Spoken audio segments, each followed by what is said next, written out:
Hello મિત્રો, કેમ છો? આઈ હોપ તમે સૌ મજામાં હશો. તમારી પરીક્ષાની તૈયારી જોરશોરથી કરતા હશો. મિત્રો, તમારી પરીક્ષા આવી ગઈ છે, પરંતુ તમારે ગભરાવાની વાત નથી, કારણ કે હું તમને આ ચેનલ ઉપર સ્કાય ઓફ એજ્યુકેશન ચેનલ તરફથી આપને મળવાના છે મોસ્ટ આઈએમપી પ્રશ્નો સાથે આઈએમપી પેપરોના સોલ્યુશન અને પાછલા વર્ષોના પેપરો જોઈ લેજો. ઘણું બધું આપણા આઈએમપીમાંથી અને પેપરોમાંથી પૂછાણું હતું. તો તમારે જો માર્ક્સ લાવવા છે આ વખતે વધુમાં વધુ, તો સ્કાય ઓફ એજ્યુકેશન છે તમારી સાથે. મિત્રો, આ વિડીયોમાં આપણે જોવા જઈ રહ્યા છે ધોરણ 12 માટે ભૂગોળના મોસ્ટ આઈએમપી પ્રશ્નો, અને આમાંથી પૂછાવાની પૂરેપૂરી ગેરંટી રહેશે, કારણ કે આની સાથે તમે આઈએમપી પ્રશ્નો તો કરવાના છો, એની સાથે આઈએમપી પેપરના સોલ્યુશન કરશો. 3 થી 4 વર્ષના પેપરો હું તમને પ્રોવાઈડ કરાવવાનો છું, અને એમાંથી પૂછાવાની પૂરેપૂરી શક્યતા રહેશે. તો તૈયારી તમારે કરવાની છે. ચેનલ સાથે જોડાઈ જાઓ, ચેનલ સબસ્ક્રાઈબ કરી દો અને ટેલિગ્રામ ચેનલ જોઈન કરી દો. મટીરિયલ માટે ડિસ્ક્રિપ્શનમાં લિંક આપેલી છે. ચાલો, પહેલાં 5 માર્ક્સના પ્રશ્નો આપણે જોઈશું. આ વિડીયોમાં તમને 5 માર્ક્સના અને 3 માર્ક્સના પ્રશ્નો મળશે. 2 માર્ક્સના અને 1 માર્ક્સના પ્રશ્નો તો ગમે ત્યાંથી પૂછાઈ શકે છે. ઓકે, તો એની પૂરેપૂરી ગેરંટી રહેતી નથી, પરંતુ એના માટે તમારે પેપરોના સોલ્યુશન જોવા પડશે, જે હું તમને આ ચેનલ ઉપર આપવાનો છું.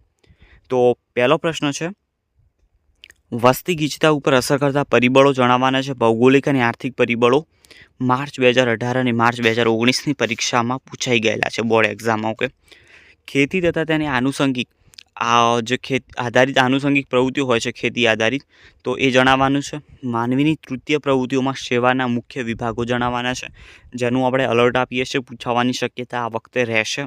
ઇન્ફોર્મેશન ટેકનોલોજી સમજાવવાનું છે. ભારતના મુખ્ય આંતરિક જળમાર્ગોની માહિતી આવવાની છે, જે આપણે હોટપિકમાં મૂક્યો છે, પૂછાવાની આ વખતે શક્યતા રહેશે ઘણી બધી. પરિવહનનો અર્થ આપીએ, મુખ્ય સડક માર્ગો જણાવવાના છે. ઇન્ટરનેટ વિશે સવિસ્તર લખવાનું છે, જેનું આપણે અલર્ટ આપીએ છીએ.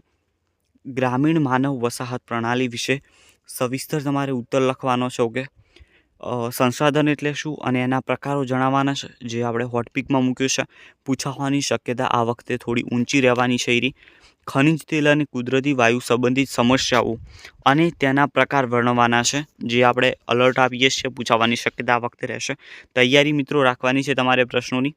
માનવ સંસાધન વિશે વિગતે જણાવવાનું છે.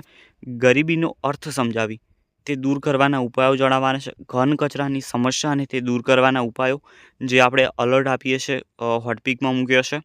મધ્યવર્તી સ્થિતિના પ્રકાર વિશે તમારે જણાવવાનું છે. તો મિત્રો, 14 પ્રશ્નો છે 5 માર્ક્સના. તૈયારી કરી દેજો. મેઇન તો આના શું હોય છે, મુદ્દા તમારે તૈયાર કરવા પડે છે પ્રશ્નોના જવાબના. જો મુદ્દા યાદ આવશે તો અંદર પછી તમે જવાબ લખી શકશો. હવે 3 માર્ક્સના પ્રશ્નો જોઈ લઈએ. વિભાગ ડી માટે સંભવવાદ વિચારધારા સમજાવવાની છે, હોટપિકમાં મૂક્યો છે. ઓકે, માનવ ભૂગોળના કાર્યો સ્પષ્ટ કરવાના છે. વસ્તી ગીચતા ઉપર અસર કરતા સામાજિક, ધાર્મિક અને રાજકીય પરિબળો ચર્ચવાના છે. વ્યાપારી પશુપાલન અને અસ્થાયી પશુપાલન વચ્ચેનો તફાવત આપવાનો છે.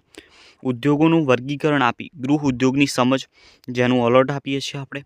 ઉચ્ચ સ્તરીય સેવાઓ જણાવવાની છે, જે આપણે હોટપિકમાં મૂકેલી છે. ઓકે, તૈયાર કરી દેજો.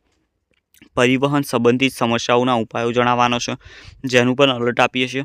સડક માર્ગનું મહત્ત્વ સમજાવવાનું છે. પનામા નહેર ટૂંકમાં જણાવવાની છે. સમાચાર પત્રો અને સામયિકો વિશે ટૂંકમાં જણાવવાનું છે, જેનું આપણે હોટપિકમાં મૂકી છે. ઓકે, વિશિષ્ટ આર્થિક પ્રદેશ એટલે શું, તો એ પણ આપણે અલર્ટ આપીએ છીએ. નદી બંદરો વિશે નોંધ લખવાની છે. શહેરીકરણની સમસ્યાઓ તમારે જણાવવાની રહેશે. વસાહતના મુખ્ય 2 પ્રકાર વિશે નોંધ લખવાની છે, તો આપણે હોટપિકમાં મૂક્યું છે, તૈયાર કરવાનું ભૂલતા નહીં. ભૂમિ સંશોધન સાથે જોડાયેલા સમસ્યાઓનો ઉકેલ જણાવવાનો છે, જેનું આપણે અલર્ટ આપીએ છીએ. ખનિજોનું વર્ગીકરણ કરવાનું છે. ધ્વનિ પ્રદૂષણ એટલે શું, તેની અસરો જણાવવાની રહેશે. માત્રાત્મક માહિતી વિશે ટૂંકમાં નોંધ લખવાની છે, તો એને પણ હોટપિકમાં મૂકેલું છે. ટપકું પદ્ધતિ ટૂંકમાં સમજાવવાની છે, એનું આપણે આપીએ છીએ અલર્ટ. પૂછાવાની શક્યતા ઊંચી રહેશે. જીપીએસ ટૂંકમાં સમજાવી એના ઉપયોગો સમજાવવાના છે.